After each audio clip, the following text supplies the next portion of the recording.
រៀបសួរលោកគ្រូអ្នកគ្រូនិងសួស្តីសិស្សានុសិស្សទាំងអស់ជាទីស្រឡាញ់រាប់អានថ្ងៃនេះពួកខ្ញុំជាគណៈកម្មការនៃបន្ទប់សុខភាពនៃសាលាវិទ្យាល័យចំណេះទូទៅនិងបច្ចេកទេសរាជោសានកោះកុងនឹងចុះទៅបង្រៀនមេរៀនផ្ទាំងរូបភាពកម្មវិធី3នៅសាលាបឋមសិក្សាស្មារតីជ័យសូមលោកគ្រូអ្នកគ្រូទស្សនាដូចតទៅ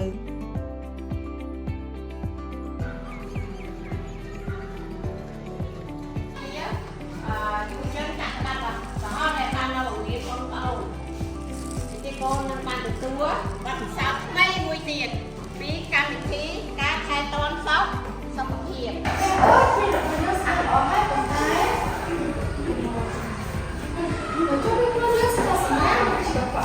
mình hai tuần ta sẽ ráng như vậy bạn có chỉ một cái bao giờ nè là té mình ta có sự làm đi một quả lớn chứ mình ăn thầu mình té vậy đó xin các bạn biết sòng ráng nên chúng mình không nhớ ba con là sự kiện này nên không ba được bạn sẽ là do và sân chỉ ở xã ba con là một kia có hai nước đỏ ở bên ban ở hai sòng ráng bên của mặt tập thể em phi rồi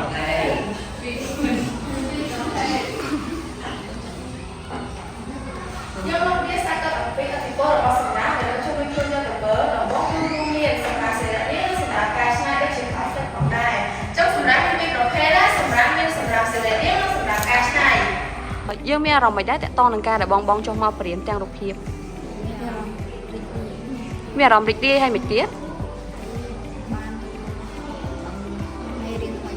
ចាដែលមេរៀនហ្នឹងយើងអាចយកទៅធ្វើបានដែរអូនចាចែកតម្លៃទៅមិត្តភ័ក្តិបងប្អូនយើងដើម្បីយើងអាចអនុវត្តវាទាំងអស់គ្នាណោះចាអរគុណច្រើនបាទសូមគ្រប់ជំរាបសួរបាទខ្ញុំបាទឈ្មោះហ៊ុនសរឿនជានាយកសាលាបឋមសិក្សាស្មាច់ជ័យបាទថ្ងៃនេះគឺ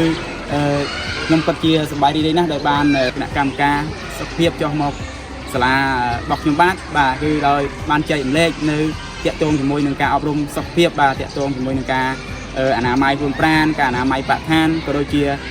ការចេះញែកសម្រាមបាទហើយពួកខ្ញុំពិតជាសប្បាយរីករាយណាស់ដែលបានពួកគាត់អញ្ជើញមកជួយបាទផ្សព្វផ្សាយណែនាំអប់រំដល់សិស្សានុសិស្សនៅសាលាបឋមសិក្សាស្មារតីជ័យបាទហើយពួកខ្ញុំនឹងនៅគាំទ្របាទស្វាគមន៍ជានិច្ចសម្រាប់ការចុះជួយបន្តទៅថ្ងៃមុខទៀតបាទជាចុងក្រោយបាទសូមគោរពថ្លែងអំណរគុណយ៉ាងជាសូមបំផុតបាទ